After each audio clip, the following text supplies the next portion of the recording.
Welcome back to Classic Nostalgia Shows, everyone. Tonight, we're saddling up and riding back into one of the most important eras in American entertainment history, the golden age of the Western. Oh, I love a good Western, John. It just takes you to a different time, doesn't it? Before superheroes dominated every screen, before these massive action franchises we see everywhere now, even before television became king, Westerns truly ruled American popular culture. It's wild to think about. Absolutely, Annie. And among all the cowboys, the outlaws, the lawmen, and the frontier heroes of the 20th century, one character stood above nearly all the others. Clean-cut, black-clad, honorable, fearless. A cowboy hero who became not just a movie star, but a genuine cultural phenomenon. That hero, of course, was Hopalong Cassidy. Hopalong Cassidy. I remember my grandparents talking about him. He was the cowboy for so many kids, right? It always felt like he was this pure symbol of good. Precisely. And tonight, we're diving deep into how Hopalong Cassidy transformed Westerns, helped shape modern entertainment merchandising as we know it, influenced generations of cowboy heroes, and truly became one of the most important figures in movie and television history. So, grab your hat, settle in, and let's ride into the Old West. I'm ready.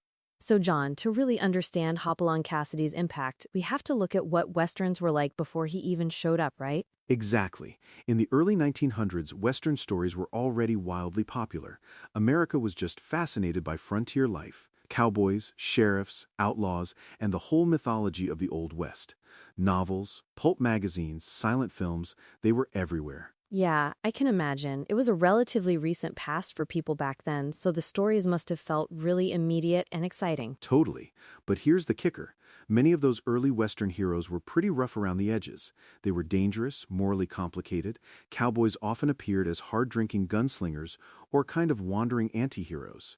The genre itself was still figuring itself out, still evolving. It was a wild, untamed genre, much like the West it depicted. So not exactly the squeaky clean image we associate with later cowboys like Gene Autry or Roy Rogers, then? Not at all. Think more like a Clint Eastwood character before Clint Eastwood, grittier. Then, a very different kind of cowboy arrived on the scene. Ah, the big reveal, Hopalong Cassidy, I'm guessing. So how did this transformation happen? Where did he even come from? Well, Hopalong Cassidy first appeared in novels written by Clarence E. Mulford, starting in the early 20th century. And here's what's really interesting. The original literary version of Hopalong Cassidy was much, much rougher than the version audiences later fell in love with. Wait, really? So the original Hopalong Cassidy wasn't that honorable, clean-cut guy? Nope.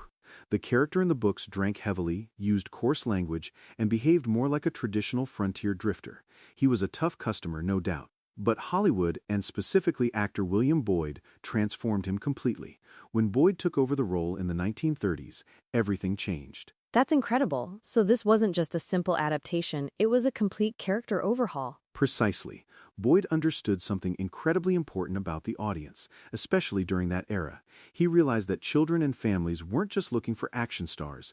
They wanted heroes, capital H heroes. And so, the movie version of Hopalong Cassidy became honorable, polite, brave, dependable, and crucially, morally upright. And he wore black, which was unusual for a hero, right? Usually the good guys wore white hats. Exactly. That black outfit was iconic, but unlike villains in many westerns, Hopalong still stood for law, fairness, and justice. That reinvention, that commitment to a new kind of heroism, fundamentally changed Western entertainment forever. It sounds like William Boyd was more than just an actor. He was a visionary in character development and branding. He absolutely was, Annie. Much of Hopalong Cassidy's success came directly from William Boyd himself. He didn't simply play the character, he meticulously crafted the image. Everything mattered. The iconic black outfit, that calm, reassuring voice, the perfectly clean image, the sense of dignity he exuded, and that unwavering moral certainty. It's like he understood the full package, not just the lines in a script. It had to be consistent. That's it. Unlike many Western heroes who solved every problem with a shootout, Hopalong Cassidy often emphasized fairness and restraint. He'd talk things out, try to find a peaceful resolution first. That made him incredibly appealing to parents, who trusted the character to be a good role model for their kids.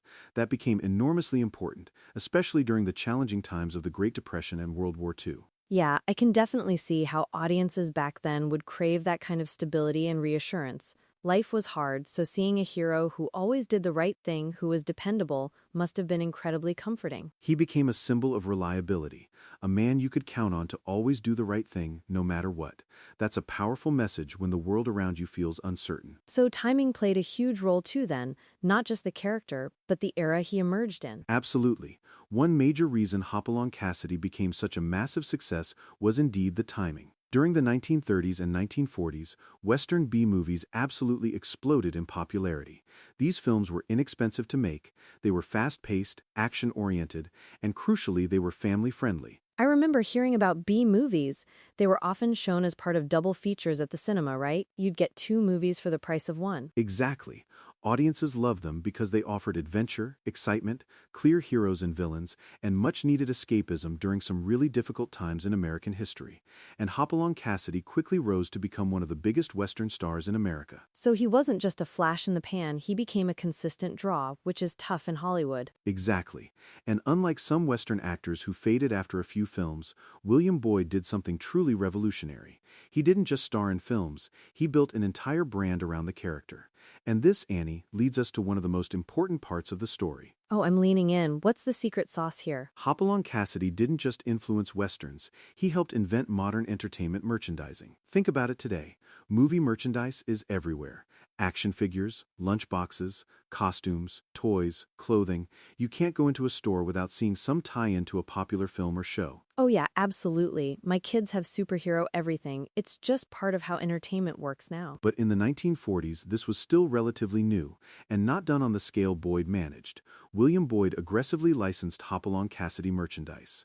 Soon, there were Hopalong Cassidy watches, bicycles, comic books, toys, dishes, radios, school supplies. I mean, you name it, it probably had Hopalong Cassidy on it. That's incredible. So he wasn't just a character, he was a consumer brand before consumer brand was even a common phrase. I never realized he was that pioneering. Children everywhere wanted Hopalong Cassidy products. At one point, the character was generating enormous merchandising revenue across America. In many ways, Hopalong Cassidy became one of the earliest examples of a fully commercial entertainment brand. Long before Star Wars, long before superheroes dominated toy aisles, there was Hopalong Cassidy leading the way. Wow, that really puts his impact into perspective. He wasn't just a movie star, he was a business empire. And then television comes along, and that must have just exploded everything even further. You got it. Then came television, and this truly changed everything. In the late 1940s and early 1950s, television ownership exploded across America. Many film stars struggled to adapt to this new medium. I can imagine it was a completely different beast, with different demands and a different audience experience. Exactly. But William Boyd, ever the visionary, saw opportunity. He did something incredibly smart. He purchased the rights to his Hopalong Cassidy films and brought them to television. This move was revolutionary. Suddenly, children across America could watch Hopalong Cassidy regularly, right in their own homes. Oh, that's genius. Free content, readily available. It's like the Netflix of its day for kids. No wonder his popularity just skyrocketed. Absolutely. Hopalong Cassidy became one of television's first major Western superstars. Kids rushed home after school to watch him. And for many children growing up in that early television era, Hopalong Cassidy wasn't just a cowboy hero, he became the cowboy hero. That accessibility must have created such a deep connection. He was literally invited into their homes every week. It makes you wonder what specifically it was about him that children loved so much. That's a fantastic question, Annie. Children connected deeply with Hopalong Cassidy because he represented certainty. In a world that often felt confusing, he provided clear lines, good versus evil, right versus wrong. He was brave without being cruel. He was strong without being mean. That distinction is so important, especially for kids. They pick up on those nuances, even if they can't articulate them. A hero should be a good person, not just powerful. It mattered enormously, especially during a period when America was emerging from the Great Depression, then World War II, and undergoing rapid cultural change. Parents appreciated the character's unwavering morality, knowing their kids were watching someone who upheld strong values. And children admired his courage and his sense of justice, I bet. He was aspirational, like, I want to be like Hopalong Cassidy when I grow up. Exactly. Hopalong Cassidy taught lessons about honesty, fairness, loyalty, and standing up for others. That moral clarity became central to many later Western heroes. You see it echoed throughout the genre for decades after. So he essentially set the template for what a good cowboy hero should be. He absolutely did. Hopalong Cassidy helped define the classic Western formula that dominated entertainment for decades. Many Western heroes who followed borrowed elements from him: their moral codes, their clean-cut heroism, those instantly recognizable, symbolic costumes, and that family-friendly storytelling approach. So when I think of the Lone Ranger, or Roy Rogers, or even Gene Autry, they all have that kind of honorable, upstanding quality. Is that the Hopalong Cassidy blueprint we're talking about? Precisely, Annie. You can see direct traces of Hopalong Cassidy in all of them. But it doesn't stop there. Even modern superheroes, in a way, inherited many of these qualities. Think about it. Strong moral identities, recognizable visual branding, that heroic certainty that good will always triumph. Hopalong Cassidy, in his own way, helped create that blueprint for what a hero should be, whether they're on horseback or flying through the city. That's a fantastic connection. It makes so much sense when you lay it out like that. It's easy to forget how dominant Westerns once were in American culture, isn't it? It really is. For decades, Western films dominated theaters, Western TV shows dominated television, and cowboy heroes like Hopalong Cassidy dominated children's entertainment. The cowboy became more than just a character. He became a symbol of American identity itself: independence, justice, frontier courage. It truly was a cultural phenomenon. Everyone knew who these characters were, what they stood for. Hopalong Cassidy arrived at exactly the right moment to embody those ideals, and unlike some of the darker Western anti-heroes that emerged later, Hopalong represented a pure, uncomplicated optimism. That optimism, that belief in doing the right thing, became deeply comforting and incredibly appealing to audiences looking for a moral compass. It makes you wonder then, why did that era of the clean-cut cowboy hero eventually fade? Because it did, right? Westerns definitely changed over time. They absolutely did.